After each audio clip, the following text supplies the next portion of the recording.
ئارمیتا گەراوەند لە جایبووی کرماشان کە لە مێترۆی چاران تەندروستی تێکچوو بوو گیانی لەدەستا. ئارمیتا گەراوەند قوتابی تەمەن 17 ساڵی خەڵکی ڕۆژهەڵاتی کوردستان دوای 28 ڕۆژ بێهۆشی بەیانی ئەمڕۆ گیانی لەدەستا. ئارمیتا لە کاتی چوون بۆ قوتابخانە لە مێترۆی تاران باری تەندروستی تێکچوو بوو. بینەرانی عەزیز، سەبارەت بەم ڕووداوە لە بەرنامەی لێکزانەوەی هەواڵی ئەمڕۆماندا چەند پرسیار ئاراستەی میوانی بەرنامە هاوڕێگە لاوێژ ڕۆستەمی ئەنجامی کۆمیسیۆنی ناوەندی کۆمەڵە دەکەین. هاوڕێگە لاوێژ سڵاو لێبێت، زۆر سپاس کە بەشداری لەم لێکزانەوەیە. سلااوم هەیە بۆ ئێوەش و بۆ بینەرانی خۆشەویستی تەلەڤیزیۆنی کۆمەڵە. فەرموو. زۆر سپاس. هاوڕێگە لاوێژ، ڕاگەیەنەرەکانی سەربەڕۆژیم لە زاری بەرپرسانەوە دەڵێن کە ئارمیتا خۆی کەوتووە و سەری زەربەی دیوە و سەرنجام دوای 28 ڕۆژمانەوە لە نەخۆشخانە گیانی لەدەستاوە. ڕێکخراوەکانی مافی مرۆڤیش لە زاری کەسانی نزیک لەو کشە قوتابیەوە دەڵێن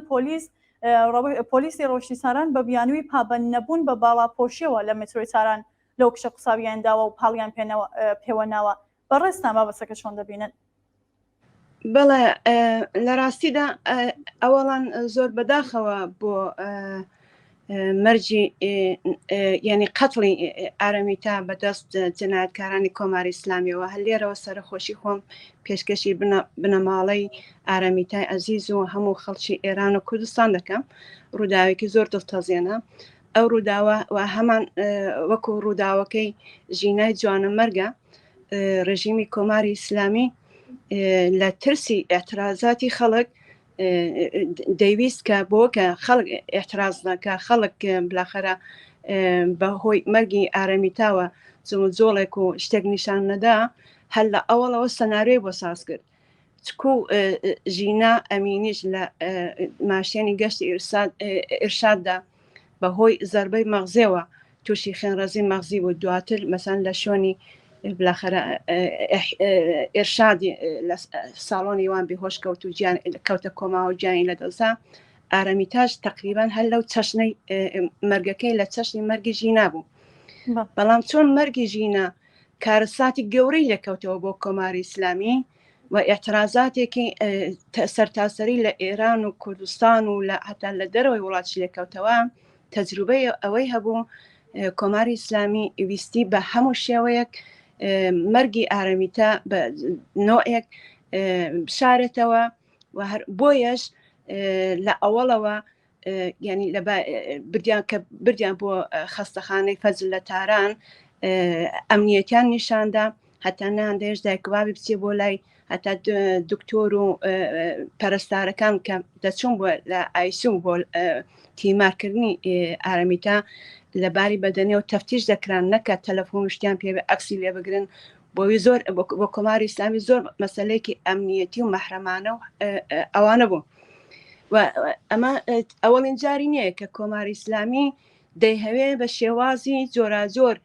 جنایەتەکانی خۆی درڕندەی خۆی سەبارەت بە ژنان بە منداڵان. ئارەمیتا وەکو خۆتان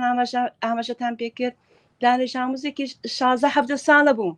دانیژ ئامۆزێکی 16-17 ساڵە بەپێی خودی یەکێک لە نمایندەگانی مەجلیسی کۆماری ئیسلامی کە بۆ خۆشی ئاخوندە دەڵێ ئاخر منداڵێکی 17 ساڵت دەتوانێت چه خەتەرێکی هەبێ بۆ کۆماری ئیسلامی. بەڵام کۆماری ئیسلامی ویستی ینی ئەو جنایەتە و ئەو کردەوە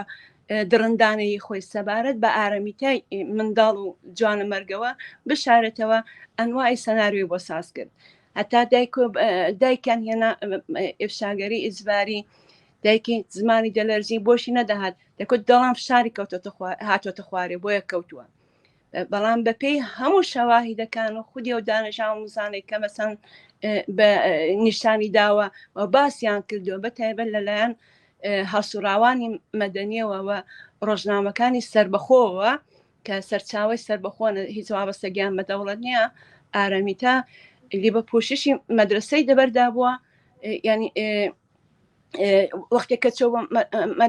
مەدرسە سواری مترۆ بووە، بەڵام فەقەت مەقنعی لەسەر نەبووە. لەلایەن حیزاببانێکی ژنەوە لە نێو مترۆدا هەڕەشەی پێ دەکرێت دەڵێ بۆ حیزاب لەسەر نییە. ئارەمیتاش دەڵێ بۆ ئەم بە تو دەڵم بۆ چارشێ و لەسەر فڕێدا بە تۆ مەربوطی نییە، پاڵی پێوە دەنێ و سەری وە میلەی مترۆکە دەکەوێ و ئیتە هەر لەوێ زەربەی مەغزی دەخوا و بە پێی ئەو گزارشانەی کە هاتووە ئارەمیتا دەمێکە ینی جانی لە دەستداوە تاوا بووە. بەڵام کۆماری ئیسلامی لە ترسی ئێترازات و ئاخێزی خەڵک بۆوەکە ئەو تەبوو تابە بنیشێتەوە هەر دۆسەکەی ینی کەیسەکەی نهێنی ڕاگرتو و دوای خستدا دوای گەینە سەرەوەکە بۆ ئێستا کۆماری ئیسلامی بۆ ئەمڕۆ مەرجی ئارەمیتای ئێلام کرد. بەڵێ هاوڕێ لاوی وەکو خۆشتان باستان کە دوای تێکچوونی تەندروستی ئارمیسا گەراوەند گوازرایەوە نەخۆشخانەی فەجری تاران کە نەخۆشخانەیەکی سەربازیە. مەدیای نەوخۆ ئێران بڵاوی کردەوە ڕێگەیان پێ نادرێت سەردانی نەخۆشخانە بکەن بۆ ئامادەکردنی ڕاپۆرت لەبارەی هۆکاری تێکچوونی تەندروستی ئەو کشە. هەروەها بۆ ئەوەی قسە لەگەڵ پزیشکیان کەسوکاری بکرێت. ئایا ئەم مەسەلەیە خۆی دەرخەری ئەو ڕاستیانەکە ئاشکرابوونی ڕاستی ڕووزاوەکە بۆ ڕژیم مەترسیجارە؟ بەڵە دقیقا هەروە بوو هەروەکو پێشتر ئاماژەم پێکرد لە وەختی مەرگی ژینادا دوو ڕۆژنامەوانی ژن کە چ بوونە خەستەخانە ئەکسێکیان لە ژینای جوانەمەرگ هەڵگر ئەو ئەکسا ئەسا دەنگی داوەتەوە خودی جەرایانی ژینا بۆتە هیمای شۆڕش لە ئێران و بەتایبەت کوردستان هەتا لە دەرەوەی وڵات بۆتە هیمای شۆڕش و بۆتە ینی ئاخێز شۆڕشی ژن ژیان ئازادی لەکەوتەوە تەجروبەی هەوەی هەبوو بۆیە بردی بۆ نەخۆشخانەیەکی سەربازخانە کە ینی هەموو هاتوچۆیەکی قەدەغە کرد هەتا دایکوبابی مەجای ئەویان نەبوو ببینن بۆیە ینی لەوە نیگەران بوون کە تازە ئەکسێکی ئارەمیتاشکەوە دەرکەوت بوو هەر شێوەی ئەکسی یان وەبیخەرەوەی شێوەی ئەکسی ژینای جوانەمەرگ بوو. ئەو وەختەش کە زۆر احتراز ئەو ئەکسە تەواو دنیا بڵابەوە لە فەزای مەجازیدا بڵابەوە لە ڕۆژنامەکاندا تەلەڤیزیۆنەکاندا رادیۆکاندا بۆیە دەوڵەتی کۆماری ئیسلامی زۆر ئاگاهانە تەواو ینی ئەو بیمارستانی میلیتاریزە کرد حتا یەک دانە ڕۆژنامەوانی خودی سەر بە خودی کۆماری ئیسلامی کە چۆ بۆ ناو خەستەخانەکە گرتیان زیندانیان کرد بۆکە هیچ خەبەرێکی نەدرێتە دەرەوە. دروست ئەو سەناریۆی ژینا بوو کە وەختی سەناریۆی ژینا قەتڵی ژینا کۆماری ئیسلامی لە دەستی دەرچوو و شۆڕشێکی لەکەوتەوە بۆەوە کە ئەوە تیکرار نەبێتەوە ینی نەبێتە درێژە دەری شۆڕشی ژینا و ژن ژیان ئازادی تەواو ینی تەرفەندەکان و ئیمکاناتی خۆی بەکارهێنا کە ئەو خەبەرە پوشش نەدرێ کە کەس نەتوانێت گزارشێکی لێ تەهیەکە ئەکسێکی لێ بڵاو کاتەوە بۆەوەی کە ئێترازاتی خەڵکی لێ نەکەوێتەوە. بەڵام خەیاڵی خاوە هەر بۆیەش ئارەمیتا زۆرێک لە سەرچاوەکانی ئاژانسی خەبەری دەڵێن هەروە فعالینی هەسوراوانی مەدەنی دەڵێن دەمێکە فەوتی کردووە بەڵام درەنگ ڕایانگەاندە. بڵێ هەوڕێگە لاوش هۆکاری درەنگ ڕاگەیاندنی ئەم هەواڵە بۆچی دەگەڕێتەوە بۆچی ئەمڕۆ ئەو هەواڵە بڵاو بووە بەفەرمی؟ بەڵێ بەڕاستی هەروکە هەموو کەس دەزانی ئەوە شاراوە نییە کۆماری ئیسلامی زۆر دەترسێ لە شۆڕشی ژن ژیان ئازادی و قەتڵی ینی ئارەمیتاژ وەکو قەتڵی ژینا و سارینا و نیکیتا و هەموو ئەو جوانانەی دیکە کە ئێترازاتێکی سەراسەری و هەتا لە دەرەوە وڵاتشی لەکەوتەوە جمهوری ئیسلامی ترس و وحشەتێکی یەکجا زۆری هەیە لە ئێترازاتی خەڵک هەر بۆیەش ئەو مەرگی ئارەمیتە هەروە ڕاگرت بەڵام بۆ ئەمڕۆ ڕایگەیان لە فرسەتێکە ئیسفادە کرد دوێنێ شەو ئێستا کە شەڕی بینی ئیسرائیل و خەڵکی فەلەستینە بەڕاستی ئەم دەڵم ئیسرائیل و خەڵکی فەلەستین چۆن حەماس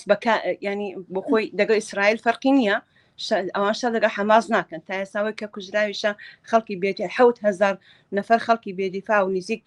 2500 فقط منداڵ. دوێنێ شەو هێزەکانی ئەرتەشی ئیسرائیل حملەی زەمینی و هەوایان کردە سەر غەزا ینی خەڵکی غەزە لە نێو ئاگر و خوێندا گیانیان لەدەستدا لە حاڵێکدا تەواو دنیا چاوی بەستۆ لەوە سکوتی کردووە و جمهوری ئیسلامیش پێی خۆشە کە لەو سەردەمەدا لە حاڵێکدا خەڵکی ناوخۆی دەکوژێ ئارەمیتای کوشتووە و فرمێسکی تیمسا هەڵدەڕێژێ بۆ خەڵکی فەلەستین پێی وایە کە لەژێر ئەو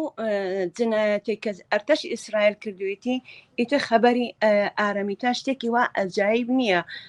خەبەری فەلەستین زۆر زەخترە و مهمترە بۆ خەڵک لە پەنا و خەبەرەدا ئەوەشی ئێلام کرد بۆ دوێنێ ئەلامی نەدەکرد چۆن ئێستا ئەم شەکە ڕابوارد حملەی ئیسرائیل جنایەتێکی زۆر ینی وەکو جینۆسایدێکە وەکو نەسەر کوشیەکە کە مەسەڵەن خەڵکی بێدیفاعی فەلەستین قەتڵ عام دەکە لە زەمین و لە هەواوە و جمهوری ئیسلامیش هەمی شەودایم شەڕی کێشەکانی لە دەرەوەی ئێران بە قازانجی پەیداوە بە قازانجیتی هەروەکو خومینی اتفاقەنەوە ڕۆژانە خەبەرێکم چاو پێکەوە بیرەوەری لە خومینی دەڵێ شەڕ نعمەتە ینی ئەوە منزوری شەڕی ئێران و عێراق بوو شەڕی ئێران و عێراق نعمەتێک بوو بۆ ئێران گەرچی میلیۆنها کوشتە و فەلەج و بریندار و ئاوارە و بە میلیاردها خەسارەتی لەکەوتەوە بەڵام بۆ دەسەڵاتی کۆماری ئیسلامی وەکو نعمەتێک تەواو بوو ئەو توانی ئەو شۆڕشی 57 پێ سەرکوب بکە و خۆی پێتەسویت کە ئێعترازاتی خەڵکیشی پێ سەرکوب بکە ئێستاش هەمان تاکتیکە کە خومینی تقریبا چەند ساڵ لەمەوە بەرگرتیە بەری شەڕی ئێران و عێراقی لێکەوتەوە ئێستاش کۆماری ئیسلامی خەریکە لە شەڕ لە دەرەوەی مەرزەکان هەر لە جەرایانی شۆڕشی ژیان ئازادی ژینادا چەند جار حملەی کرد بە هێزە ئۆپۆزیسیۆنەکان کورد لە کوردستانی عێراق بۆمبارانی کرد بۆەوەی کە شۆڕشی ژینای پێ لە بابەرێ بۆی کە مەسەڵەن تەواو فۆکوسی ئەخبارەکان ینی تەوەجوی سرنجی دنیا و خەڵکی ناوخۆ بۆ شەڕ لە دەرەوەی مەرزەکان ڕاکێشێ بە خەڵکی پێسەرکوب بکەن باڵی دەست خۆشاو ڕێگەڵاویش ماوەی بەرنامەکەمان زۆر کەما وەکو دواپرسیارم بەڕێستان دەبێت چ بکرێت تا بەردەوام شاهدی ئەم چەشنە ڕووزاوانە نەبین و ڕاستیەکان لە خەڵک ناشاردرێتەوە لە ڕاستیدا خەڵک وشیارە خەڵک ئیتر ینی فریوی ئەو تەرفەندانە و ئەو تاکتیکانی کۆماری ئیسلامی ناخوە بە ئێستا خەبار لە دژی حیزاب فقط وەسیلەیەکە بەهانەیەکە بۆەوەی کە کولی ینی یاسا و قانون و دەم و دەستگای دەوڵەتی ئاپارتایدی ئیسلامی کە زیدی ژن ینی بخاتە ژێرپرسیار و لە ناوی بەرێ و خەڵکیش بەوە ینی مستەمەمن ئێستا کە مەسەڵەن شۆڕشی ژینا کە مەسەڵەن ئێستا وەکو ساڵ لەو پێشنێ ئێستا خەوتووە نەشخەوتووە یان احترازات هەر هەیە بەڵام بەو گەرمەی زاران نییە خۆیان ئامادەکەم بۆ ئینقلابێکی دیکە بۆ ئاخێزێکی دیکە کە بە شێوەیەکی دیکە کە بتوانێت بربەرەکانی بکەن لەگەڵ تەواو هێزە سەرکوتگەرەکانی کۆماری ئیسلامی و بە دەرەنجامێک بگە و من داوام لە خەڵکی ئێران و بەتایبەت کوردستان ئەوەیە کە ئەمڕۆ بنەماڵەی ئارەمیتا تەنیا جێنەیەڵن و لە ناشتنی تەرمی ئارەمیتای جوانەمەرگدا هاودەنگ و هاوسۆز و هاوپشتی ئەو خانەوادەیە بن پشتیوانیان لێ بکەن و نیشانی بدەن بە کۆماری ئیسلامی کە شارنەوەی مەرگی ئارامیتا و بە هەموو دەسیسەیە کە ئەمڕۆ ئالامی کردووە ناتوانێت خەڵک بێدەنگکە ناتوانێت خەڵک بنێرێتەوە ماڵەکانیان و دەبێت ئێترازی خۆیان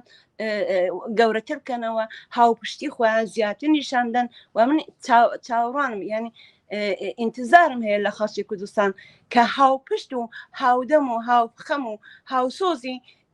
بنەماڵی داغداری ئارامیتای گراوەن بن و نیشان بدەن بە کۆماری ئیسلامی کە ئەو یەکگرتووی خەڵک ڕۆژ بە ڕۆژ پتەوتر دەبێت و هەر ئەو یەکگرتوێشە کە وحشەتی خسەتە کۆماری ئیسلامی و هەر ئەو ئیتحاد و هاوسۆزی و هاوپشتی و هاوبەستگی خەڵکی ئێران و کوردستانە کە دەتوانێت ڕێژیمی ئاپارتایدی جنسی و زیدی ژنی کۆماری ئیسلامی ڕژیمی منداڵکوژی کۆماری ئیسلامی بۆ هەمیشە بخاتە نێو زبڵدانی مێژۆوە و خەڵک بە ئارەزوو ئامانجەکانی خۆیان بگەن و خوێنی ئارامیتاکان و ژیناکان و نیکاکان و ساریناکان و هەموو جوانان و قوربانیانی دیکە شۆڕشی ژیان ئازادی بە فیرۆ نەچێ. ئەوەش ئەو کاتەیە کە ئێمە سەرنگونی کۆماری ئیسلامی بە دەستی شۆڕشی گەلانی چەوساوە و ژێردەستی ئێران و کوردستان ببینی. بەڵێ زۆر سپاس بۆ بەشداریتان هاوڕێگە لاوێژ ڕۆستامی ئەنجامی کۆمیسیۆنی ناوەندی کۆمەڵە. سپاس بۆ ئێوەش سەرکەوت. زۆر سپاس. بەڵێ ئازیزانی و بینەرانی خۆشەویست گەیشتنە کۆتایی بەرنامەی لەگزانەوەی هەواڵی ئەمڕۆمان سەرنجتان بۆ بینینی درێژە بەرنامەکانی تەلەڤیزیۆنی کۆمەڵە ڕادەکەشن.